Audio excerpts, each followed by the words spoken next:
রাতে মোহাম্মদপুরে সেনাবাহিনীর বিশেষ অভিযানে আটক করা হয়েছে অতিরিক্ত ডিআইজি বিপ্লব কুমার সরকারকে।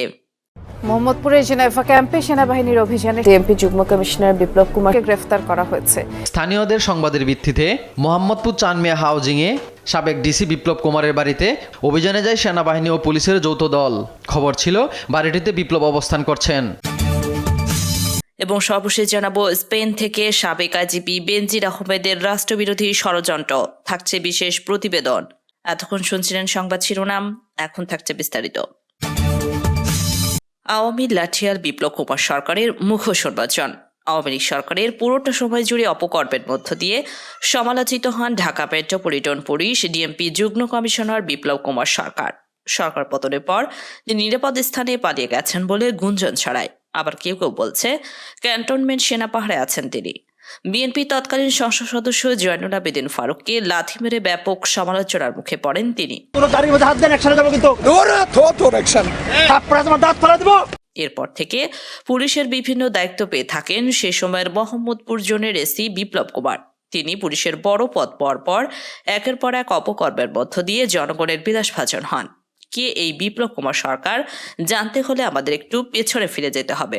বাংলাদেশ পুলিশের বাহিনীতে অতি গুরুত্বপূর্ণ পদ, যেসব পুলিশের মহাপরিদর্শক, আইজিপি বা ডিএমপি কমিশনারের মতো পদ কোনো হিন্দু ধর্মাবলম্বী আজ পর্যন্ত পায়নি।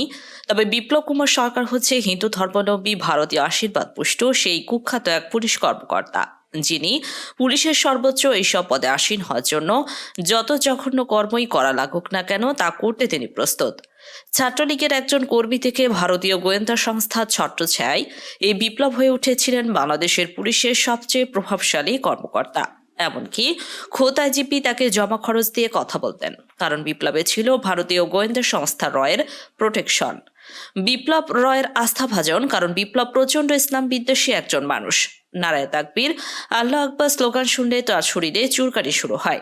নারায়ে তাকবীর, আল্লাহ আকবার, এটা আমরা জানি বাংলাদেশে একটি নিষিদ্ধ দল যেগুলো জামাত ইসলামী, এই জামাত ইসলামের পক্ষ থেকে এই স্লোগানটা সাধারণত দেওয়া হয়ে থাকে। জানা যায়, চাকরি জীবনের শুরু থেকে বিপ্লব কুমারের বিরুদ্ধে শৃঙ্খলা ভঙ্গের অভিযোগ রয়েছে। 21তম বিসিএস ক্যাডারে চাকরি নেওয়া বিপ্লব সরকার 1994 সালে ছিলেন জগন্নাথ হল শাখা ছাত্রলীগের সেক্রেটারি। জগন্নাথ হলে সাধারণ সম্পাদক থাকাকালীন সময়ে বিপ্লব সহ 15 জন ছাত্রলীগ কর্মী গ্রেপ্তার হয়েছিল। তাদের মুক্তির দাবি করে বাংলাদেশ ছাত্রলীগের ঢাকা বিশ্ববিদ্যালয় শাখার পক্ষ থেকে একটি পোস্টার বিলি করা হয়েছিল। পুলিশ বিভাগে চাকরি হওয়ার পর সারদায় ট্রেনিংও করা হয়েছিল বিপ্লব। তবে নিজের নামের সাথে ছাত্রলীগের ট্যাগ থাকাতে বিএনপি শাসনামলে কোনো সুবিধা করতে পারেননি, এমনটি ভেবেছিলেন এই বিপ্লব। যার ফলে 2003 সালে ডিবি ভিসি পেয়ে তিনি পুলিশের চাকরি রেখে আমেরিকায় চলে যান। 7 বছর আমেরিকা থেকে আওয়ামী লীগ সরকার ক্ষমতা আসার পর 2009 সালে ফেব্রুয়ারিতে তিনি দেশে ফেরত আসেন। পুলিশের ভাষায় এ সময় তিনি ছিলেন ফেরারি। জানা যায়, কোনো প্রকার অনুমতি ছাড়াই দীর্ঘদিন কর্মস্থলে না থাকায় তার বিরুদ্ধে জিডিও করা হয়। কিন্তু দীর্ঘ 7 বছর অনুপস্থিত থেকে দেশে ফিরে রহস্যজনকভাবে ফের চাকরি ফিরে পান তিনি। শুধুমাত্র ছাত্রলীগ ও আওয়ামী লীগের সাথে কানেকশন থাকাতে চাকরি ফিরে পান তিনি, এবং প্রশাসনও তার বিরুদ্ধে কোনো শাস্তিমূলক ব্যবস্থা গ্রহণ করেনি। রংপুর জেলার পুলিশ সুপার থাকাকালীন বিপ্লব কুমার সরকারের পরিকল্পনা অনুযায়ী 2021 সালের অক্টোবর মাসে পীরগঞ্জের 20টিরও বেশি বাড়ি ও দোকান আগুন দিয়ে পুড়িয়ে হিন্দু মুসলিম দাঙ্গার অপচেষ্টা চালানো হয়েছিল। এই ঘটনা উন্মোচিত হওয়ার পর তাকে কোনো রকমের শাস্তির বদলে সেখান থেকে বদলি করা হয়। ভারতের গোয়েন্দা সংস্থা রয় সহায়তায় কয়েকটি বিশেষ মহলের ছত্রছায়া ও আশীর্বাদে কর্মকর্তাকে ফের ঢাকায় গুরুত্বপূর্ণ জায়গায় বদলি করে আনা হয়। পুলিশ সূত্রে জানা গেছে, বিশেষ মহলের চাপে এই পুলিশ কর্মকর্তাকে ঢাকা মেট্রোপলিটন পুলিশে এ পর্যন্ত 20 বার শ্রেষ্ঠ ভিসি মনোনীত করা হয়েছে। এছাড়া রাষ্ট্রীয় স্বীকৃতি হিসেবে 2014 সালে পিপিএম এবং 2016 সালে বিপিএম পদক দেওয়া হয়েছে তাকে। ছাত্র জনতার অবিস্মরণীয় গণঅভ্যুত্থানের শেখ হাসিনা সরকার পতনের আগেও নিজেকে উজাড় করে ছাত্র আন্দোলন বন্ধ করতে গুমখুন গণহত্যার নেতৃত্ব দিয়েছেন এই বিপ্লব কুমার সরকার। নারী লিপ্ত ব্যক্তি হিসেবে সুপরিচিত বিপ্লব গুলশান 2-এর 41 নম্বর রোডের 7-এর এ ভবনে অবস্থিত ছোয়া ফিজিও ডেন্টাল কেয়ারের স্বত্বাধিকারী। তেজগাঁও বিভাগের ডিসি থাকাকালীন সময়ে বিপ্লবের সাথে ফেসবুকে পরিচয় হয় ছোয়ার। স্বামী একজন কাস্টম কর্মকর্তা। স্ত্রীর বেপরোয়া জীবন এবং বিপ্লবের সাথে পরকীয়া সম্পর্কের বিষয়ে তিনি জেনেছেন, কিন্তু বিপ্লব অত্যন্ত প্রভাবশালী হয় তিনি কিছুই করতে পারেননি। 2019 সালের বিপ্লবকে রংপুরে পুলিশ সুপার হিসেবে দায়িত্ব দেওয়া হয়, তখন তাদের নিয়মিত যোগাযোগ কিছুটা বাধা সৃষ্টি হয়। তবে ঢাকায় পুনরায় বদলি হওয়ার পর আবারও পূর্ণ উদ্যমে পরকীয়া প্রেমের সাথে অবৈধ সম্পর্ক চালিয়ে যেতে থাকেন লম্পট বিপ্লব কুমার সরকার। বিপ্লব সরকারি গাড়ি ঢাকা মেট্রো খ 117552 করে ছোঁয়ার সাথে তার কর্মস্থলে দেখা করতে যান।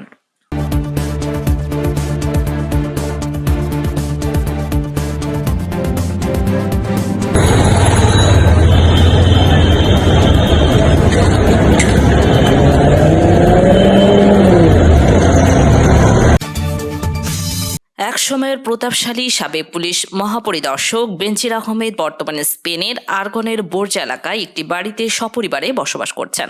দুর্নীতির অভিযোগ আসার পর গোপনে দেশ ত্যাগ করেন তিনি।